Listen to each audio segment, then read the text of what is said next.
What are the best and worst ways to get fluent in Japanese? In this video, I'm ranking 24 of the most popular Japanese apps and study methods on a tier list, from S for Sugoi all the way down to F for fail. And at the end, I'll crown one method as the best of the best, raising it to S tier plus, and one method as the absolute worst. So to make sure your favorite app doesn't end up in F tier, it needs to check 3 boxes. First, if one of these methods doesn't expose you to real Japanese, natural sentences, phrasing, and a real Japanese voice, it's an F tier. Number 2, it must help you remember and build over time. If a method feels like you're starting over every week, it's getting knocked down. And number 3, if it doesn't make you keep coming back and having fun, it's going straight to F tier, no exceptions. Let's get the worst one out of the way. If you're using this app as one of your study methods, you should really watch the rest of this video so you can actually learn Japanese. Not only are the voices bad and the translation sketchy, but it doesn't give you any context and it definitely doesn't track your progress. That's why Google Translate is F tier. Next is a method that a lot of people actually love, anime. And this is personally one of my favorite ways to learn Japanese right now. But if you think you can actually learn this language as a beginner using anime, you are probably wrong, unless you use some of the techniques later in this video. But combined with those techniques, it can be such a powerful tool, and that's why it's going in A tier. Now it's time to rank this app. I might get a lot of hate for this video because the internet loves studying Japanese using Anki flashcards. This might be the most powerful and efficient way to learn Japanese using spaced repetition, which is renowned as one of the best ways to consistently force your minds to remember something. But although it's effective, it is not fun to do these flashcards. And depending on the deck you select, most beginners that install this app just get fed random flashcards with no context, no grammar, and you will make no progress. And if you've ever tried to create custom Anki flashcards using the content that you want to learn, you basically need a computer science degree to make it happen. So combined with something like anime, it can be a great tool, but after studying Japanese for 4 years, I found something better, so for me, it's going in A tier. Next are 4 of the most popular ways people learn kanji and reading, which is one of the hardest things about studying this specific language. So let's see if there's some secrets to getting fluent faster. First are learn kanji apps. There's a bunch on the internet, and I personally use WaniKani. Most of them will just feed you kanji, maybe help you practice writing them, and learn both of the readings. A lot of people actually skip on learning kanji as beginners. I just want to watch my anime and hear what they're saying. I don't need to learn kanji. But I think this is a mistake, because after my first 2 years of studying Japanese, my progress was slowing down a lot after the beginner phase. But once I started learning kanji, all of the things that I was hearing made visual sense because I could connect what I'm hearing to the kanji I was learning. That made memorizing new words 1,000 times easier. If you know the character for English and you know the word for language, you put them together and now you know a new word without even studying. So although it takes time, I think you need to include one of these apps in your study protocol, but these apps alone still won't make you fluent, so as much as I want to put them in S tier, I'm bumping them to A tier for now. Next we have a popular one called Write It Japanese. This helps you write and remember the main Japanese alphabets, hiragana and katakana. It is useful and fun, but it should only take you less than a week to learn these alphabets anyways, and can easily be replaced with a free YouTube video. It's probably not worth your time, so it's going in C tier. Next is Jisho. It's literally just a dictionary. It's great for looking up stuff, but it's not nearly as powerful as some of the things on this list, so I'm putting it in D. A lot of people like to read manga to practice reading Japanese, which can be a great idea because a lot of manga is actually made with fairly simple middle school or high school level Japanese. Although I think this is also a fantastic supplement, similar to anime, it cannot be your only study method, so I'm putting it in C tier. Next we have Lingodeer and Busu, and any other bootleg Duolingo apps. A lot of these cost a little bit of money and can be marginally better than Duolingo. Update, I haven't used these apps in years, and after using them again and filming this video, Lingodeer is exactly like Duolingo, there is no difference. But Busu actually uses real pronunciation and has nice grammar explanations. However, both of these courses are extremely slow and only gets you to a beginner level where you can do things like visit a restaurant. I don't know about you, but I think you should learn that in month 1, not month 6. For that reason, these are both going in C tier. Now that we've covered reading, here are 4 of the most popular ways to practice talking to people in Japanese, and one of these is making it to S tier. First, using online tutor websites like italki or Preply, where you can pay for an hourly Japanese tutor over video call. I've personally done this a couple of times, and it definitely helped me with my speaking confidence. A lot of these teachers are professionals, so they know how to get foreigners comfortable speaking Japanese, and the only reason it's not an S tier is because of the price. Compared to most of the apps on this list that cost $10 to $15 per month, these teachers cost at least $15 per hour. So although it's one of the most effective methods, it's also one of the most expensive, which is why I bump it to B tier. The next one might be the opposite of online tutors, is online gaming. You can use a VPN or set your game server to be in Japan playing with Japanese people. This is a super fun way to learn Japanese, but is really only good for intermediate and advanced people, especially if you set your game to Japanese. It'll look 100 times more cool, but it will be really hard to play the game. And if you factor in purchasing a console or a game just to learn Japanese, you're probably better off with the online teacher. But after I set my Minecraft to Japanese, I ended up learning a lot and it was really fun, so it goes to A tier. But now it's time for the final 2 strategies to talk to people online. This app absolutely changed my life more than anything else on this list. But before I put my personal opinion on how this changed my life, let's make sure it checks our 3 boxes. It does give real language input because you can read Japanese people's posts, see their photos, videos, and even voice messages, listening to real Japanese speaking. It has to help you remember and build over time, which the app itself probably doesn't do a good job at. But if you make friends talking about things you're passionate about, you will repeatedly bring up the same topics and hear the same words. But my 3rd checkbox is where this excels. If you just wanted to watch anime or read a manga, there's not a real person involved, so you can always translate it, pull out your phone, and it's not awkward. But if you're communicating with another human, for me, using Google Translate to try to understand what they're saying puts up a barrier between you, the culture, and the other person that you're trying to talk to. But the biggest thing that will change your life if you use one of these apps is the motivation and the accountability. Having a handful of Japanese friends that text you every day makes it impossible to skip studying that day. And that's why Hellotalk and Langmate and any other app like this are the first apps going to S tier. However, it's still best for casual chatting and there's no learning structure at all, so it's still not as good as some of the techniques we'll be ranking in this video. Next, we have 3 hugely popular ways people try to learn Japanese, but let's see if they're actually effective. Instagram Reels or TikTok. It must give you real language input, which I'd say if you find the right creators, it definitely does. It also has to feel good, which if you've seen Japanese Instagram is really fun to watch. But a good study method should help you remember and build over time, because if you watch one video one time, you're probably not gonna learn anything substantial unless you again use an app like Anki or the better versions I'm getting to later. But the biggest problem is Instagram will always find a way to distract you, so it's an F tier, I'm sorry. But what about the opposite of Instagram, using textbooks? These are old but reliable. A lot of them won't come with a Japanese voice, don't give you a lot of motivation, and still require your own discipline to set your own pace and review old words. Not to mention, a set of textbooks can cost $50 to $100, which could buy you a lot of study apps, which is why it's going around C tier or D tier. Speaking of hardcore studying, there are a lot of apps and websites out there to study for the JLPT, which is the Japanese language certification test, which if that's what you're going for and you need a job in Japan, can be very useful, but those apps are definitely test focused, a little boring, and although effective at teaching you grammar and vocabulary, if your goals are like me and you want to watch anime without subtitles and make Japanese friends, this probably isn't for you, so it's going in C tier. But what if you like listening to music? I know when I was a kid in school, teachers used music to teach me and help me remember so many things. And I think Japanese kids songs could be good for beginners in helping you remember. Once you get intermediate or advanced, most of the music lyrics are too poetic and not practical at all. It's a great way to immerse, but not nearly as practical, so it's going in C tier. Next is one of the most expensive apps on this list, but I think it's one of the main reasons I became fluent in Japanese. It's called Pimsleur, and it's basically just daily audio podcasts that you not only listen to, but speak out loud, which takes a couple days of getting used to, but if you commit to it and listen to it every day like I did, I think it will absolutely help you become fluent in Japanese, especially helping with your pronunciation, and I think it's one of the best things you can do as a beginner. It does have 2 major problems though. Number 1, there is 0 reading or kanji, so if you want to learn how to read, which I think you should, you will have to install another app. It's also kind of expensive, but in my opinion worth it, and pretty repetitive to listen to for 30 minutes every day. The course only lasts for a couple of months, so it's not going to get you past the beginner phases. So if you've already started studying Japanese, it might be too late for you, but if you're a beginner and you want to learn listening and speaking, install this app after this video. But for everybody else, it goes in B tier. Next is another podcast called JapanesePOD101.com. If you've used YouTube to study Japanese, you have absolutely fallen in love with Risa from JapanesePOD 101, just like I have. And although the YouTube videos are fantastic, the podcast is also pretty good. There's honestly an overwhelming amount of content, which might make it a little difficult to decide what playlist or series to listen to. Each lesson also includes transcripts, PDFs, printable workbooks for you to do after you listen. They also have spaced repetition flashcards inside the website, but if you're a fan of podcasts, it's cheap and I recommend it.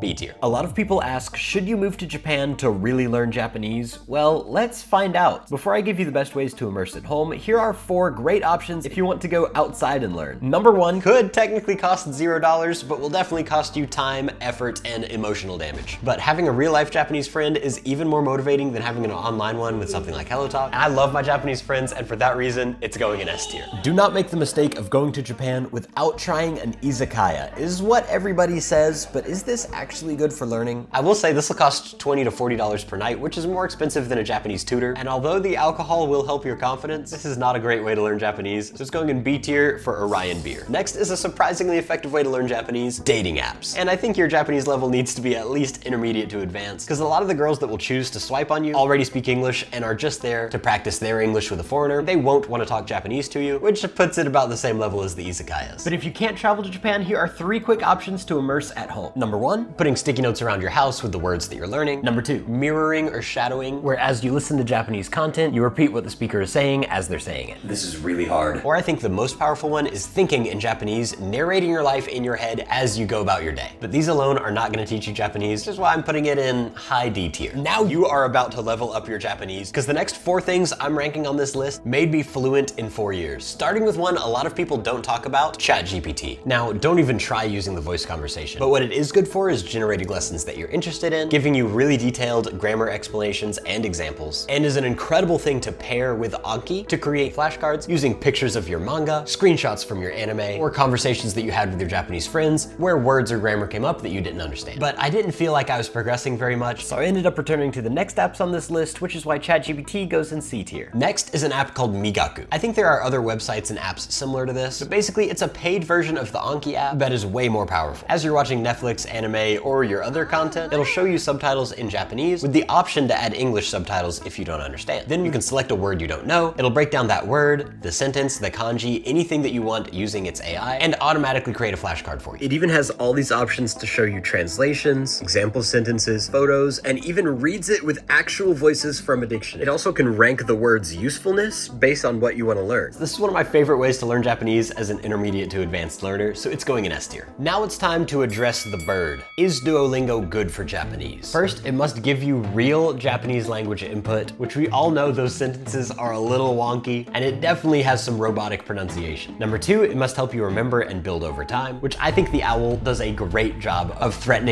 motivating you to continue learning Japanese. I've heard so many advanced Japanese learners dogging, or should I say birding, on Duolingo, but I think if you're in your first month trying to learn the alphabet and basic sentences, I think it's a great start. But if you've been on Duolingo for more than a couple of months, it's time to uninstall and try the final thing on our list, YouTube. This place right here is one of the best places to learn Japanese. You can search up lessons, you can watch fun travel videos, golf videos, anything that you're interested in Japanese, especially when you combine it with something like Migaku or Anki. It can be an incredible free way to entertain yourself, listening and watching content that you could find at your level with real Japanese speakers, all for $0. And that's why it's in S tier, but it's not going in S tier plus. But before we pick the best of the best, I'm putting Google Translate in the worst of the worst. It's not there to study, it's there to give you an excuse to not study. But S tier plus was a difficult one, because everything in S tier is a fantastic way for you to get fluent in Japanese. But for me, if it wasn't for this app, I would not be fluent in Japanese, I wouldn't know the culture, and I would not have been motivated to move to Japan. Hellotalk has to go straight to S tier plus. And if your goal is to move to Japan yourself and make Japanese friends like me, definitely drop a comment about other things that you want to learn. I hope that this video helped you, and I can't wait to see you in the next one.